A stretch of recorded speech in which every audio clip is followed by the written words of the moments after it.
อยู่กับโดยมาอยู่กันนี่ก็ลองโทรมาก็ว่าญาติโยมตังแม่แจ่มที่ฟังตังมนเสียงธรรมตัวมากะ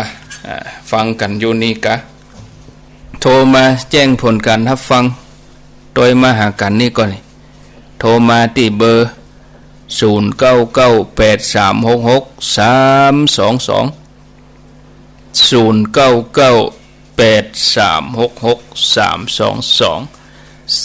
โมงกับ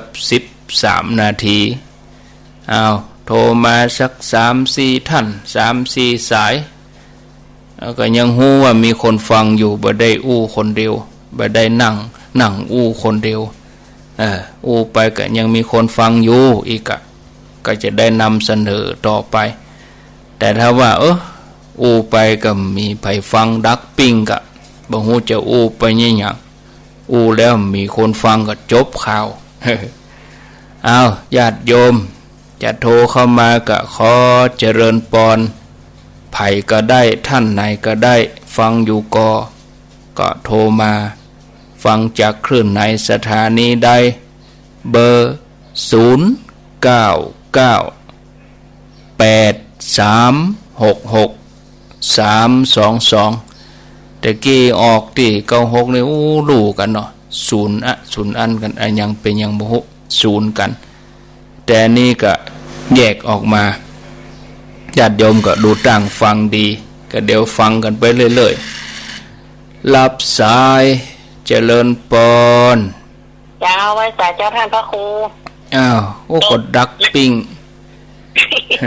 ฟังอยู่นะเจ้าดักปิ้งนึกว่ามีไผฟังแม่นวลเนาะเจ้าก็ได้ว่ามีไผฟังแล้วก็อีนะมีไผฟังก็จะได้บังคมสมเด็จเสด็จเจ้าสาธุเจ้าเจริญพรจากทางใดเจ้าจากราชการเจ้าจากที่ไหนจากในวังสิงห์คำเจ้าวังสิงห์คำชัดเจนดีก็104นี่เจ้าที่96เจ้าทีนี้เรียนมาตุยแม่มแล้วเจ้าตุยมานี่แถมอันนี้แสดงว่าติดตามกันแท้โมทนาเนอม่วนก็ฟังไปเนอะสาธุเจริญพรเจ้าไว้สายเจ้าท่านพระครูอภิวาทจากทางใดเจ้าฟังจากบ้านปะแฟกลางหมู่ที่2ตำบลปะแฟอำเภอแม่ใจจังหวัดพะเยาเจ้าอำเภอแม่ใจพุ่นกะเจ้ากี้กระโถบักตันอำเภอแม่ใจเวลาฟังจากอันอย่างนี้ฟังวิทยุจากโทรศัพท์ไปเจ้าฟังระบบแอปเนาะเจ้าระบบอินเทอร์เน็ตอยู่เจ้าโทรบักตันเลยเจ้าแน่อีก็เข้าท่าดีกาแม่ใจพุ่นนี่เจ้ายินดีเนอะกำลังใจนะเจ้าแน่โชคดีเจ้าสาธุเจ้าอำเภอแม่ใจพุ่นนี่แม่ใจพะเยาพุ่นนี่เจริญพรไว้สาเจ้าท่านพระครูจากทางใดจากกัดก้อมเจ้ากัดก้อมแม่บุญกะเจ้าเปิ้นปิดเหรอแม่กัดก้อมเปิ้นปิดก็เปิ้นปิดเจ้าก็ปกติเนาะเจ้ากับกินกับว่าก็ปกติกับกินกับว่านี่นะตกใจตื่นมาเนาะเอาซื้อปิกบ้านหรอมันจะเป็นหนังอย่างนั้นหรอโมทนาเนอเจ้าไว้ตาเจ้าแม่บุญกัดกอมเอา5 ท่านเจริญพรติดแล้วจากทางใดจากแม่แจ่มเจ้าแม่แจ่มบ้านหยังอีแม่บ้านกระเทอเจ้าบ้านวัดน้อยเจ้าบ้านหยังก็วัดน้อยไอ้แม่ฟังบนแล้วกะกระเทอเจ้าฟังมาบนแล้วกะว่านเจ้าโทรตามเพื่อฟังถึงว่านอายุเท่าใดอายุเท่าใดยาย อา อายุ65เจ้า65ฟังไปเลยๆเนอะฟังไปถึงวันเนอะเจ้าสาธุสาธุ กับฟังเมื่อเล่นกับฟังชื่อแม่หยังนี่แม่หยังฮะชื่อแม่อูดแม่อูดอีกอ่ะชื่อแม่อูดแม่เธอเป็นตำบลอะไรยังอ่ะอีแม่ค่ะตำบลอะไรยังตำบลจังเคิงเนี่ยจังเคิงเนาะตำบลจังเคิงอำเภอแม่แจ่มก็ใกล้วัดบุพารามฮะจังเคิงเจ้าโมเดลกันนะยินดีเนอะเจ้าสาธุมาอินดูป่นอินดูป่นเอามาอินดูเจริญปอนเป็นโทรมาแล้วตั้งใจแล้วเจริญปอนติดแล้วเนอะได้ยินสายไม้มาลุเจริญปอนเจ้าไหวจ้าเจ้าอีกาอยู่ที่ไหนฟังอยู่เนอะฟังจัดหลายแล้วอยู่ที่ไหนบ้านยังปัดตึงเจ้าปัดตึงหัวยาบปัดตึงหัวยาบนั่งแวดวงวิทยุฮั่นกะแวดวงวิทยุไว้พูดนะก่อนว่านลำไยกันว่านลำไยฟังไปด้วยเนาะโมนนี่เนี่ยอันนี้ดีแล้วทำการฟังรายการน้อยแล้วเจ้าถามว่าได้การเจ้าฟังเมื่อคืนน่ะมันฟังตัวกับมันกันรับโดยแบบมันจะได้บุญกว่าเจ้าเป็นยังก็ฝันดีนะกะรับก็ดีนะกะเป็นอย่างรับดีเหลื่อมรับไปเหตุก็พอได้ยินเป็นยังก็ได้บุญฟังไว้หันก็ได้นะกะเป็นยังเนอะก็ได้บุญนะกะได้อยู่กำลังใจเนอะฟังกันจังนะกันแล้วไปคิดฝ่ายป่ะเนี่ยดีละกะดีละกะคุมกันเนี่ยขอบคุณเนอะพอมันไปไหนว่าลำไยกันล้มคุมกันเนี่ยปีน้องๆกันเนี่ยดีแล้วมันบ้ากับโควิดนะกะโควิดมันโควิดมากับวิดหนีฮะกะเนาะมากับวิดหนีเลยกะโจบดีเอาละอินดูเปิ้นหำเอาอินดูหำสุดท้ายเจริญปอนจากที่ไหนจากไหนติดแล้วฮัลโหลติดแล้วจากทางใดจากแม่แจ่มเจ้าแม่แจ่มบ้านอย่างนี่บ้านห้องเจ้าหน้าห้องบุญแม่แจ่มหน้าห้องฟังชัดดีก็เจ้าแจ่มก็มนเสียงธรรมแจ่มแจ๋วดีก็เจ้ายินชัดเจนดีเจ้าดีละฟังกันไปเลยเนอะเจ้ายินดีเจ้าหน้าห้องแม่แจ่มถั่วเน่าบนน้ำเมาะแม่แจ่มนี่เป็นแป้งถั่วเน่ากันเพิ่นเอาไปนึ่งแล้วเอาไปอันปิ้งโลถั่วเน่านะเอามากับอันพริกหนุ่มพริกแต่หนุ่มนะปัดเท่ากำแล้วกะใส่จอผักกาดก็ลำถั่วเน่าแม่แจ่มขอบคุณเด้อที่โทรมาแม่นวลแล้วก็วังสิงคำสายที่3ก็ป่าไผ่แม่ใจพะเยาบุญโดนเลยยินดีเด้อพี่น้องพะเยาเมื่อคืนก็ฟังกันกะเมื่อคืนก็ฟังรายการสถานีคนฮักพะเยาครอบคลุมอำเภอเมืองพะเยาอำเภอแม่ใจอำเภอเจียงคำอำเภอครอบคลุมไปหลายอำเภอนะสถานีที่พะเยาเมื่อคืน20 ทุ่มถึง4 ทุ่มสายที่4ก็แม่บุญกัดก้อมสายที่5แม่แจ่มสายที่6ปัดตึงหัวยาบแวดตะลุ่มหรอขวัญลำไยแกะลำไยไปโดยกับฟังรายการไปโดยกับยินดีม่วนเนาะฟังไปเลย104.5 สายที่7ก่อนหน้าห้องไม่แจ่มยินดีเอาละมาถึงเรื่องราวของคำถามอันนี้เป็นคำถามของพี่อ้ายสิงห์คำชัยมหาเนตรบ้านเลขที่84/9บ้านสีดอนมูลปะทอนตำบลป่าซักอำเภอเจียงแสนจังหวัดเชียงรายถามมาในรายการประทีปทองปี2513จัดรายการโดยท่านเจ้าคุณมหาทรัพย์นรินโทอดีตเจ้าคณะอำเภอเวียงปะเป้าอดีตเจ้าวาดวัดปะงิ้วจัดรายการอยู่ที่สถานีวิทยุวปท2 AM เชียงใหม่แล้วก็สถานีวิทยุทหารอากาศระบบ AM เหมือนกันคำถามนี้เปิ้นถามกันเมื่อ2513คำถามของพี่อ้ายสิงห์คำมีคำถามอยู่4คำถามของพี่อ้ายสิงห์คำนี่นะ4คำถามที่1เวสสันตละเวสสันดรชาดก13กันผมได้ยินพระบางตนติมาปะกถากถามาปฐกถาว่าเป็นบุคลาธิฐานท่านก็อธิบายว่าเป็นธรรมาธิฐานเลยเนี่ยไว้เป็นปริศนาทำให้ผมงงความจริงเป็นอย่างไรครับทวนคำถามเนาะคำถามของพี่อ้ายสิงห์คำถามที่1ถามว่า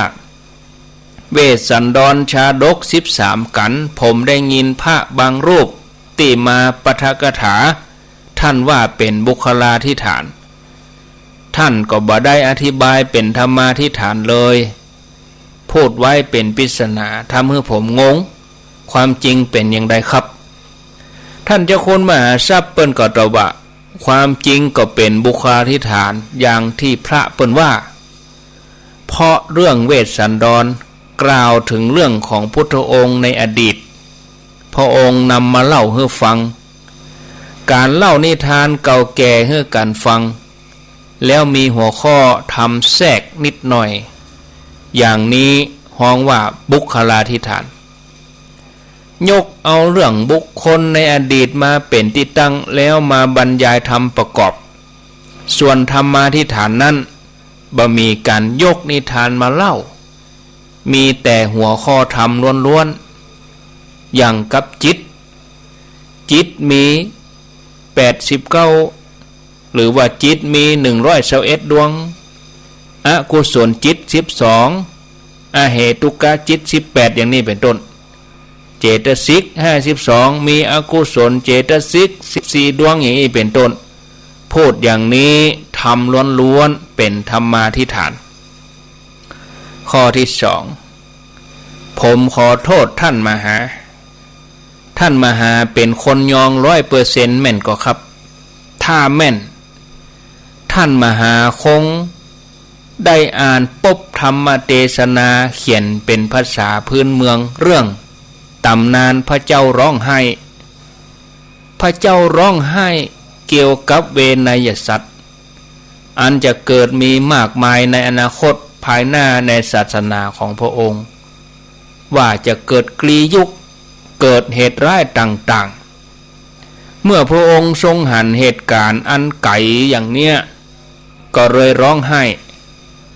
ผมอยากทราบว่าพระพุทธองค์เป็นผู้บริสุทธิ์เป็นผู้ปราศจากกิเลสทั้งปวงเป็นจะใดถึงมีธรรมว่าพระเจ้าร้องไห้แล้วพระพุทธเจ้าร้องไห้เสียเล่าเป็นจะใดท่านเจ้าคุณมหาทรัพย์เปิ้นก็ตอบว่าแม่นแล้วอาตมาเป็นคนยอง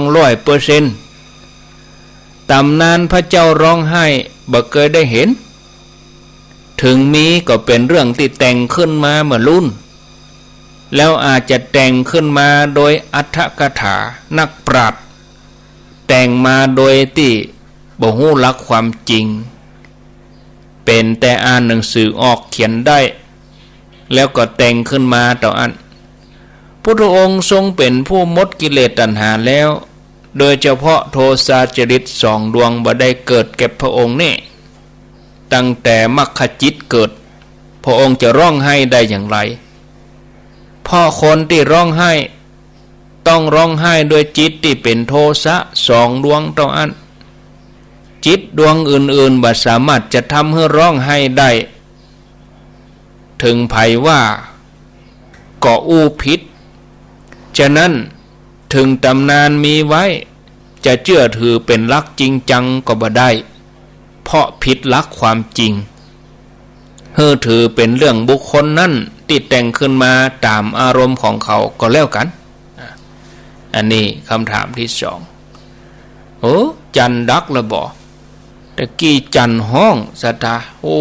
จันห้องเสียงดังแบบนี้เงียบไปละ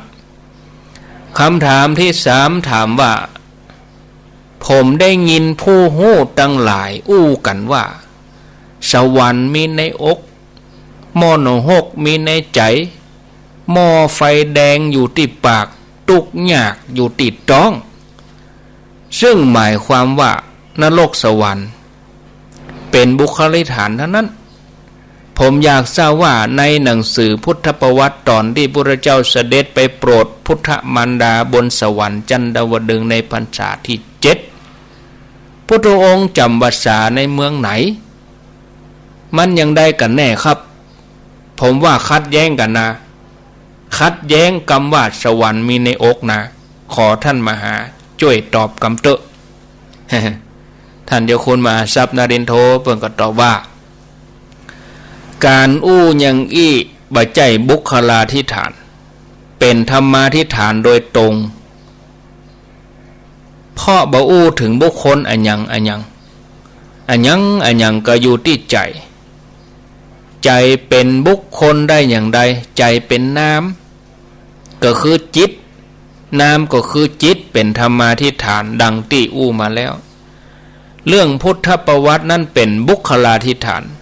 สวรรค์ก็อย่างเดียวกันฉะนั้นพรรษาที่7พุทธองค์เสด็จไปจำพรรษาที่ดาวดึงส์จริงๆเป็นบุคลาธิฐานก็บ่ได้ขัดแย้งกันสำหรับที่เขาว่าสวรรค์มีในอกมโนหกมีในใจนั่นก็ถูกพ่อเขาถึงต้นต่อที่จะเป็นเหตุให้ไปสวรรค์ก็ได้ลงมโนหกก็ได้ก็อยู่ในใจของเฮานี่แหละบ่ใจอยู่ที่อื่นข้อที่4คำถามข้อที่4ถามว่าพระเกศแก้วจุลมณีบนสวรรค์นั้นมีแต่ก็ครับถ้าบ่มีพระธาตุเกศแก้วจุลมณีติคนเฒ่าคนแก่เปิ้นเล่ากันมานั่นเป็นอย่างใดครับนั่นท่านเจ้าคุณมหาทรัพย์นรินทร์โทเปิ้นก็ตอบว่าก็มีกะตั้งอยู่บนสวรรค์จันดาวดึงส์พระอินทร์นำเอาพระเกศของพระองค์ไปบรรจุสร้างไว้เป็นบรมธาตุให้หมู่เทวดาทั้งหลายสักการะบูชาธรรมมีอย่างนี้เมื่อไผบ่เชื่อธรรมะผู้นั้นก็ต้องค้านว่าบ่มีแล้วท่านผู้ฟังจะเชื่อธรรมหรือว่าบ่เชื่อธรรมกึดเอาคนเดียวว่าบ่มีสุดแล้วแต่ผู้เขียนบ่ได้บังคับให้พิจารณาเอาเองก็แล้วกันอันนี้จบสำหรับคำถาม4คำถามของพี่ไอสิงห์คำชัยมหาเนตรต่อไปเป็นคำถามของนายเมืองแก้วรัตนธานีเมืองแก้วรัตนธานีบ้านสีดอนมูลป่าทอนตำบลป่าซักอำเภอเมืองเชียงแสนจังหวัดเชียงรายเปิ้นก็มีคำถามเข้ามาอยู่3คำถามคงจะได้ตึกท่านเนี้ย3คำถามนี้เนาะคำถามแรกถามว่าการฟังธรรมนั้นเป็นเรื่องสำคัญสำหรับชาวพุทธแต่ผมมีข้อสงสัยอยู่3อย่างคือกอไก่ฟังอย่างภาชนะคว่ำขอไข่ฟังอย่างคนนั่งคัดสมาธิ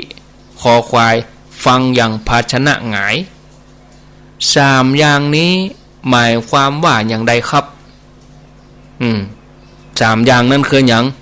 1. ฟังอย่างภาชนะคว่ำ 2. ฟังอย่างคนนั่งสมาธิ 3. ฟังอย่างภาชนะหงายหมายความว่าอย่างใดครับ เจ้าคุณมหาทรัพย์ในดินโทเปิ้นก็ตอบว่าหนึ่งฟังอย่างภาชนะคว่ำก็คือฟังโดยความบัดตั้งใจเมาอู้ตาก็พอที่อื่นกึดไปเรื่องอื่นบอกกองพระเตศจบก็บ่ฮู้เรื่องอันยังจำอันยังก็บ่ได้บ่เข้าใจอย่างนี้เหมือนกับหม้อที่คว่ำฝนตกมาสุดปีสุดแล้งก็บ่มีทางที่น้ำจะอยู่ในหม้อบ่มีหวังจะได้น้ำข้อที่สองฟังอย่างนั่งสมาธิคือฟังแล้วบ่ได้กึดไปตามเนื้อของธรรมพระกำลังเทศกำลังอู้นะฟังแล้วบ่ได้พิจารณาว่าท่านนั่นได้แสดงเรื่องอะไรอย่างก็บ่ฮู้บางทีก็นั่งสมาธิกึดถึงอารมณ์กรรมฐานไปเหียหรือบางทีก็เหงาลับก็มีฟังไปลับไปในที่สุดพระเทศจบจำอันนั้นบ่ได้สักอย่างข้อที่สามฟังอย่างภาชนะหงายฟังอย่างภาชนะหงายคือเวลาฟังตั้งใจฟังแท้ๆโดยนำเอาความเปรียบเทียบกับความเข้าใจที่เคยฮู้เคยฟังเคยเข้าใจมาตรงกันตรงกันสิ่งใดบ่เคยก็เก็บเอามาพิจารณากรรมใดที่ขัดต่อความเข้าใจเดิมก็บ่ลงรอยกันก็เมื่อจบลงก็ซักถามเพื่อความแจ่มแจ้งฟังอย่างนี้ได้ความรู้เหมือนภาชนะที่หงายเมื่อฝนตกลงมามีหวังได้น้ำข้อที่สองปฏิจจสมุปบาทฮ้องว่าอันอย่างมีอธิบายว่าอย่างใดขออธิบายให้แจ่มแจ้งครับท่านเจ้าคุณมหาทรัพย์นรินโทบรรทว่าปฏิจจสมุปบาทหรือว่าปฏิจจสมุปบาทเปิ้นฮ้องว่าสภาพอาศัยกันและกันเกิดขึ้นมีอธิบายดังต่อไปนี้เมื่อสิ่งหนึ่งมีแล้วก็เป็นปัจจัยให้เกิดสิ่งหนึ่งขึ้นมาแทนสืบสายกันเหมือนลูกโซ่ตามหลักท่านบอกว่าอวิชชาเป็นต้นเหตุทำให้เกิดสังขารเป็นเหตุให้เกิดวิญญาณเป็นเหตุให้เกิดนามรูปเป็นเหตุให้เกิดสารายตนะเป็นเหตุให้เกิดผัสสะเป็นเหตุให้เกิดเวทนาเป็นเหตุให้เกิดตัณหาเป็นเหตุให้อุปาทานเป็นเหตุให้เกิดภพเป็นเหตุให้เกิดชาติคือความเกิดชาติเป็นเหตุให้เกิดชรามรณะสืบกันเป็นลำดับอย่างนี้อันเนี้ยเปิ่นฮ้องว่าวงจรปฏิจจสมุปบาทเมื่อพระองค์ได้สำเร็จเป็นสัมมาสัมพุทธเจ้าแล้วได้พิจารณาพระองค์พิจารณาถึงการเกิดการตายการแก่เจ็บตายของสัตว์โลกโดยอนุโลมปฏิโลมกลับไปกลับมารู้ได้โดยพระองค์เองว่าเกิดมาตามสายอย่างเงี้ยไผ่ใครหูจริงก็ไปปฏิบัติเนี่ยเป็นปัจจัตตังหูได้เฉพาะตนคงหายสงสัยแน่นอนเพราะพุทธองค์ทรงรับรองไว้ถ้ามัวเถียงกันอยู่นี่บ่ไปปฏิบัติคงบ่หูแน่ ข้อสุดท้ายถามว่าอันอย่างในโลกนี้แน่นอนที่สุดหมายเอาอันอย่างครับท่านเจ้าคุณมหาทรัพย์เปิ้นตอบว่าที่แน่นอนที่สุดในโลกนี้คือความตายเป็นสิ่งที่แน่นอนที่สุดบ่มีอันอย่างจะแน่นอนไปกว่าความตายเพราะทุกคนต้องตายนี่เปิ้นจบเตยะศรัทธาญาติโยมเนาะอ้าวพอเวลาแล้วก็พอดีนะญาติโยมพอเวลาแล้วก็พอดีก็มีเรื่องราวที่จะได้ท่านผู้ฟังได้ฟังญาติโยมได้ฟังกันมีเรื่องราวได้ได้จ่ายให้มันนักมากมายนะเอาไว้โอกาสต่อไปเอาก็มามาจ่ากันเนาะพอเวลาแล้วประเด็นนี้ 4:37 นาที4:37 นาทีเดี๋ยวจะวางสายญาติโยมทั้งหลายได้โทรมาอู้มาจ่าวันผูกเขาก็มาปะกันแถมเนาะเวลาอย่างมาหมดเว้ยเนาะเผอกำเดียวบ่ได้ปุ๊บปั๊บเอาม่วนเอาอู้กันม่วนนี่มันหมดเว้ยนะเผอกำเดียวบ่ได้เรียบร้อยแล้วหมดไปแล้ว2 ชั่วโมงเวลาเฮาเหลืออยู่บนโลกนี้ก็น้อยไปเนาะน้อยไปแต่เผอกำเดียวบ่ได้ก็ผ่านไปวันอะวันนี้วันที่23แล้วเวลาแถมติดเดียวอย่างหมดลึงเดือนมีนามาปิ๊กมาแหมซ้ำแล้วเดือนมีนานี่ปี63เนี่ยมีแล้วญาติโยมเนาะไผจะอู้จะจ้าก็โทรเข้ามาที่เบอร์0998366322เจริญปอนไว้สาน้องบิวเด้อครับมาแล้วน้องเบลมาแล้วฟังอยู่ครับผมชัดเจนดีวันนี้ฟังพระครูอยู่เนอะดีโมทนาเนอะกำลังใจครับผมดีมีสุขเอาสายต่อไปเจริญปอนติดแล้วติดแล้วนู้ติดแล้วมาอู้เอาสายใหม่เจริญปอนไม่สาเจ้าปิดวิทยุเหี่ยกำเนาะเดี๋ยวไม่ลืมถ้าโดยไปฟังที่นั้น104เจ้าไปลืมกาอยู่ที่ไหนอยู่ที่ไหนแม่แต่งเจ้าแม่แต่งเจ้าฟังชัดดีเนาะจ้าชาติเดียววันนี้ชาติทอน104นั่นชัดเจียวเพิ่นถ้าจะแปลงเนาะเพิ่นจะให้แปลงใหม่โมทนาโอ้ดีกาโจกดีเนอเจ้าเดี๋ยว104นี่ก็อันเข้าภาษาไปได้สักติดนี่เขาก็ไปรวมกันเนาะเพื่อตอนนั้นก็สถานการณ์ก็คลี่คลายละเนาะ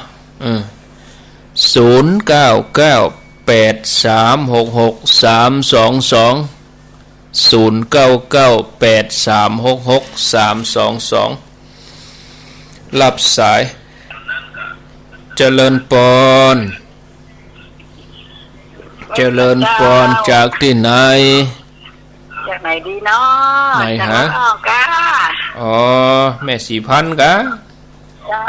แม่4,000ร้องฟังตลอดแต่ว่าก็ม่วนดีม่วนดี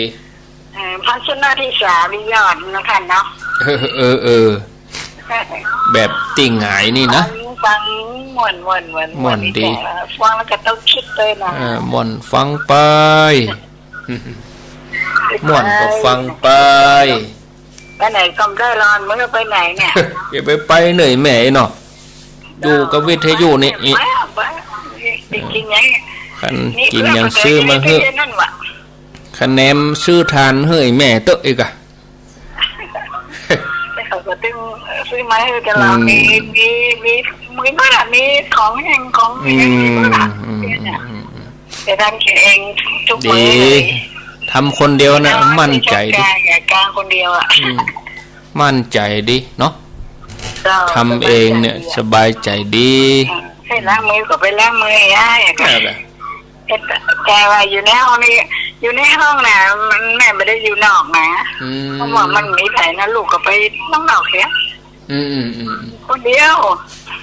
อันนี้ก็อยู่ด้วยลูกเจ้าเนี่ยเขาคิดแถวว่า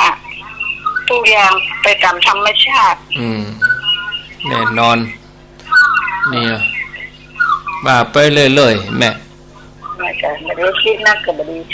ดียวคนเฒ่าไปอยู่คนเดียวเนี่ยเนาะแม่น่ะนี่เป็นอย่างนั้นอยู่ได้กะอยู่ไปหลาย10 ปีเขายังอยู่ได้เป็นมีปัญหาอย่างเนาะไม่ปัญหามีปัญหาอย่างที่มันเกิดก็ ก็คือมันเกิดเนี่ยถูกต้องดีๆกว่าพอแล้วนั่นเนาะแน่นอนดีไม่ต้องไปคิดใครไปดีก็เอาอย่างแล้วก็จ้างได้ไม่ต้องไปคิดถึงมันเลยอภัยจ้างมันเตอะเอกอะเป็นยังเอกอะฟังตลอดนั่นแหละที่มันบอกฟังแต่ถ้าเราประจันได้เพราะว่าไฟบ้าว่างเดี๋ยวนี้แต่กี้มันสูนกันล่อเดี๋ยวนี้ลงแล้วหล่อดูตั้งหล่อสบายน่าจะสุขภาพนะเจ้าดีเนอสาธุเจริญปอนมีเข้ามาแถม4 โมงกับ43 นาที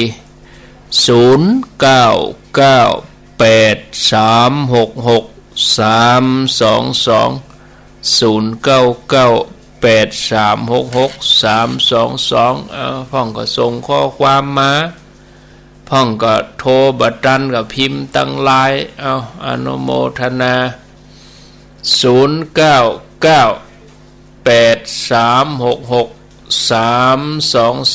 0998366322มีเข้ามาจะจะจาก็โทรมาแจ้งผลการรับฟังก็ได้ถามปัญหาก็ได้มีคำถามก็เจริญปอนโทรมาแม่แจ่มนี่เปิ้นฟังกันเนาะฟังถึงวันฟังแต่ว่าบ่ล่ำได้โทรเสตือจะกดเนอก็โยนกันสายโยนกันเนี่ยแม่เลนูเจริญปอนไปสาเจ้าฟังอยู่รู้นี่เด้เจ้าแต่บ่ล่ำได้โทรไปได้เจ้าได้ยินชัดดีกว่าเจ้าชัดเจนดีเจ้าฟัง104เนี่ยตัวมา104ฟังกันตลอดเนาะเจ้าฟังตึงวันเจ้าดีจ้ะโทรมาวันนี้เนาะเจ้า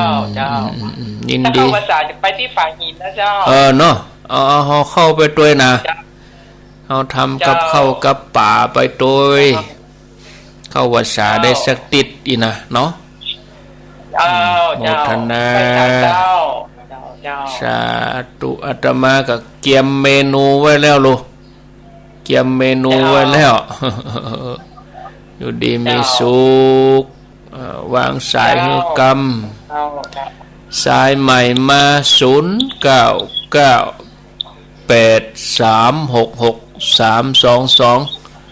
แม่เมนูวางกรรมกะกดกรรมกดวางหรอแม่0998366322เอามาได้ละเจริญปอนมาแล้วพระเจ้าจากตังใดจากแม่แจ่มเจ้ามาแล้วแม่แจ่มบ้านยังบ้านทับท่าผาบ้านทับตาผาฟังชัดดีกาเจ้าฟังกันนักกันลายก็หาบ้านทับตาผานี่นะยินดีเนอยายเจ้าว่าสาธุเจริญปอนมาลอยแม่เจมกันตะกี้จากที่ไหนต้องได้ยินกาปิดวิทยุก่อนกับโทรศัพท์อันนี้ถ้าเป็นละอ่อนเลยปิดวิทยุก่อนลูกหลานกับโทรศัพท์นี่ก่อนอันนี้อยู่ไหนอยู่ที่ไหนอยู่ที่แม่แจ่มค่ะแม่แจ่มแล้วฟังโดยไผฟังโดยแม่อุ้ยเปื่อนค่ะแม่อุ้ยอายุเท่าใด67ค่ะ67หนูต้องว่าเจ้าอีกอะลูกเจ้าอีกอะเจ้านั่นหนูน้องอายุเท่าใดอายุ10 ขวบ10เจ้าอายุ10 ปีกะเจ้าอยู่จันอันหยังแล้วป.4 จ้ะป.4 ฟังตัวอุ้ยอ่ะดีกาแล้วก็ฟังเวลาใด อยู่ต่อเรือจ้ะอยู่บ้านต่อเรือน่ะโอ้ก็ตุลุงก็เคยไปแล้วลูกต่อเรือตุลุงเคยไปแล้วหรออยู่ข้างวัดนี่จ้ะอยู่ข้างวัดฮะน่ะดีกาปุ่นไปยกชัดปุ่นกรรมก็เอิ้นหาเนอะถามหาเนอะถ้าเปิ่นไปถ้าตุลุงไปยกชัดนะดีละอยู่ด้วยอุ้ยหยังอุ้ยเจื้อหยังอุ้ยนวลจ้ะอุ้ยนวลแปลงก็ฟองนวลจ้ะอุ้ยฟองนวลแปลงทั่วเน่าก็อุ้ยฟองนวลไม่ได้แปลงได้แปลงกะได้แปลงเนาะไผ่คาฟังตัวอุ้ยโอ้เรียนหนังสือเก่งๆเนอะน้องอย่างก็ชื่อน้องอย่างก็น้องปุกกี้จ้ะปุกกี้นั่นน้องปุกกี้อีเนาะอยู่ดีมีสุขเนอะสาธุสาธุเราอ่อนก็ฟังตัวอุ้ยเราก็ฟังมาเจ้าแถมเนอะฟังมาเจ้าแถมเจริญปนไม่สาเจ้าอันนี้โทษจากไหนแม่แจมเจ้าโอ้แม่แจมอีกะมาหลายๆยังแควนกะโทรพยายามโทรมาให้ตอนเปิ้นเจ้าวางเมื่อใดแม่แจมดักเซฟอีกเขามดท่ากะแต่กี้อยู่ต่อเรือแล้วอันนี้อยู่ไหนอยู่ม่อนแสงแก้วเจ้าอ๋อม่อนแสงแก้วตาผาเนี่ยเจ้ายายนี่ฟังตลอดผาเนี่ยกะชื่อหยังเพื่อเขารู้จักกันเนี่ยชื่อแม่คำปอนแม่คำปอนแม่คำปอนอายุเท่าใดอายุ67เจ้าเต้ากันนะฮะเต้ากับวุ้ยแต่เกี้ยเนี่ยแต่กี้ก็67กับ61 67กะได้ยินทีเนาะได้ยินชัดเจนเจ้าฟังไปถึงวันเนอม่วนดีเจ้าม่วนดีแม่เจ้าท่านพระครูนะเจ้าแม่เจ้านี่ลูกเจ้าก่อว่าเจ้าได้ยินพ่อมาได้ยินพ่อเมาทำงานเป็นยังฟังมาแรงเนาะจบดีฟังมาแรงนี่ได้ยินจนจบเลยได้ยินพ่อมาได้ยินพ่อดีละเป็นยังก่อยฟังไปถึงวันเนอเจ้าเป็นกำลังใจให้เจ้าสาธุเป็นว่าเพื่อก็ฟังกันหลายเหมือนกันล้อแม่แจ่มก็เตือมาโทบัดตันเปิ้นท่านอาจารย์วะอันนิยมเชิดฉายนี่ฟัง104อยู่เนอวะอยู่สันกำแพงก็ขอบคุณเนาะพิมพ์ไลน์มาโยมพัฒนันแสดตั้งแฮมหลายท่านเนาะตวงพรโยมหลายท่านฟังรายการฟังดัง104โยมดงคลานบ้านต่อเมืองลังวะอนุโมทนาสาธุ0998366322เรือเวลาแถม10 นาทีโอ้น่าใจจะได้ลากันเด้เป็นเนาะพวกเขาจึงได้ปะกันแถมเจริญปนมาแล้วโอ้โทษจากไหนจากอำเภอแม่แจ่มเจ้ามาแถมแล้วอีกาเจ้า4 สายนี่ลวดสายเจ้าต้องสายตามผ้าติ่นโจกเจ้าอีกาผ้าติ่นโจกมีหยังก็เอามาอวดกันกะผ้าแม่แปลงคนเดียวก็แม่เจ้ากำลังทำนี่เจ้าต่อตัวแปลงกันละใครกู้บ้านน่ะก็น่ะเนาะเจ้าเกือบทุกบ้านนะเจ้าอำเภอแม่แจ่มผ้าตีนโจกนี่นะเจ้าแม่ขายแปลงก่อนมันก็แล้วแต่ลวดลายเนาะเจ้ามันเป็นโบราณประยุกต์จ้ะประยุกต์ไม่จะถูกน้อยโอ้ดีรักษาวัฒนธรรมยังอยู่กันหลายก็อยู่ด้วยหลานด้วยเหลนก็ตึงหลานตึงเหลนปุ๊บปิดโรงเรียนเจ้าดีก็โรงเรียนปิดก็ได้อยู่กับอุ้ยแต่เจ้าฟังตึงวันเนาะเจ้ามาเจ้า แม่เจ้าฟังก่อนเจ้าแม่ชื่อหยังฮะอ๋อแม่รัตดาจ้ะแม่รัตดาอายุเท่าใดแม่รัตดาอายุ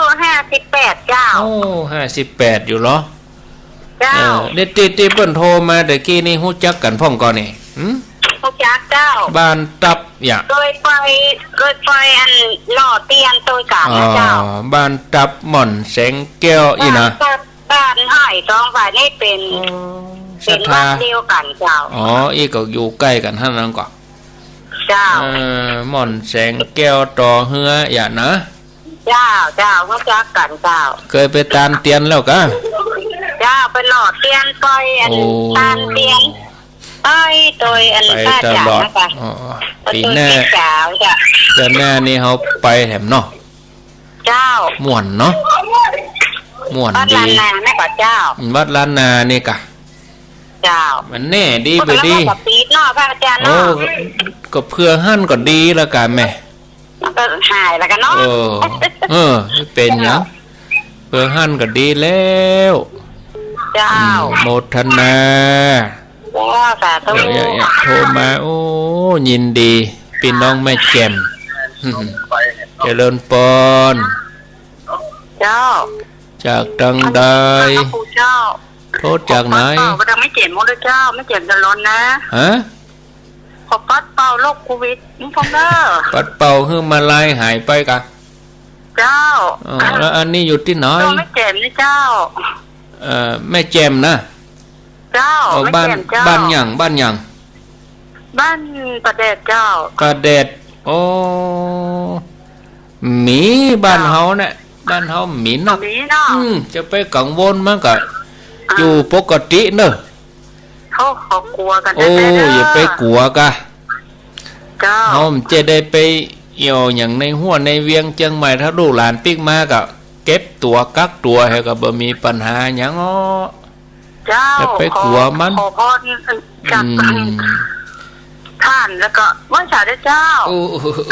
สาธุเดี๋ยวจะเอาปอนให้เนอะเดี๋ยวจะเอาปอนให้นะ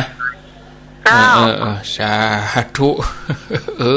อินดูเปิ้นเนาะอินดูเปิ้นนะเอาละเก้าท่านเก้าสายอันนี้โทรจากหลายตีหลายแห่ง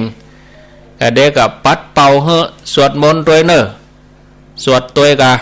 สวดตัวบทนี่เนอะสวดคลอไปเลยแล้วก็ลาด้วยบทสวดนี่ไปเลยน้องออนก็ชอบเหรอสวดเนี่ยน้องออนชอบก็น้องเบลแล้วก็แม่แตงลองอ้อแม่สีพันโยมเรนูแม่แจมเมาเลยด้วย5 สายเมาเลยแม่แจมต่อเรือวะบ้านตับตาผาวะหม่อนแสงแก้วต้องไฟป่าแดดก็ขอบคุณอนุโมทนาท่านผู้เขามาป้ากันแถมไม่เนาะโชคดีมีใจลา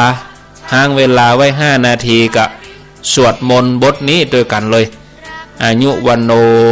สุขังป